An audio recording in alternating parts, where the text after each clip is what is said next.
Breaking news చూస్తున్నాం. Commercial gas cylinder ధర పెరిగింది.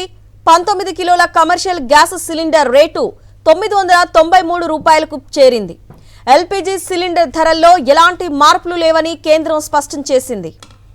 కమర్షియల్ గ్యాస్ సిలిండర్ ధర పెరిగింది.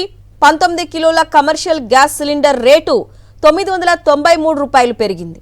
ఎల్పీజీ సిలిండర్ ధరల్లో ఎలాంటి మార్పులు లేవని కేంద్రం స్పష్టం చేసింది.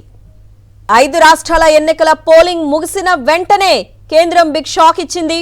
కమర్షియల్ గ్యాస్ సిలిండర్ ధరల్ని భారీగా పెంచినట్లు ప్రకటించింది. ఇవాల్టి నుంచే ఈ రేట్లు అమల్లోకి వస్తున్నట్లు ప్రకటించింది. అయితే పెంచిన ధరల్ని కమర్షియల్ గ్యాస్ సిలిండర్కు మాత్రమే వర్తింపజేసింది. అయితే 19 కిలోల కమర్షియల్ గ్యాస్ సిలిండర్ ధరను 993 రూపాయలకు పెంచింది. డొమెస్టిక్ గ్యాస్ ధరలను మాత్రం కేంద్రం పెంచలేదు. ఎల్పీజీ సిలిండర్ ధరల్లో ఎలాంటి మార్పు ఉండబోదని తెలిపింది. పెరిగిన రేటుతో ఢిల్లీలో కమర్షియల్ సిలిండర్ ధర 3071, హైదరాబాద్లో 3069కి చేరింది. 5 రాష్ట్రాల ఎన్నికల పోలింగ్ ముగిసిన వెంటనే కేంద్రం బిగ్ షాక్ ఇచ్చింది. కమర్షియల్ గ్యాస్ సిలిండర్ ధరల్ని భారీగా పెంచినట్లు ప్రకటించింది. ఇవాల్టి నుంచే ఈ రేట్లు అమల్లోకి వస్తున్నట్లు ప్రకటించింది. అయితే పెంచిన ధరల్ని కమర్షియల్ గ్యాస్ సిలిండర్కు మాత్రమే వర్తింపజేసింది.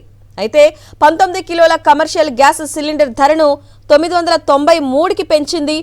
డొమెస్టిక్ గ్యాస్ ధరలను మాత్రం కేంద్రం పెంచలేదు. ఎల్పీజీ సిలిండర్ ధరల్లో ఎలాంటి మార్పు ఉండబోదని తెలిపింది. పెరిగిన రేటుతో ఢిల్లీలో కమర్షియల్ సిలిండర్ ధర 3071, హైదరాబాద్లో 3069కి చేరింది.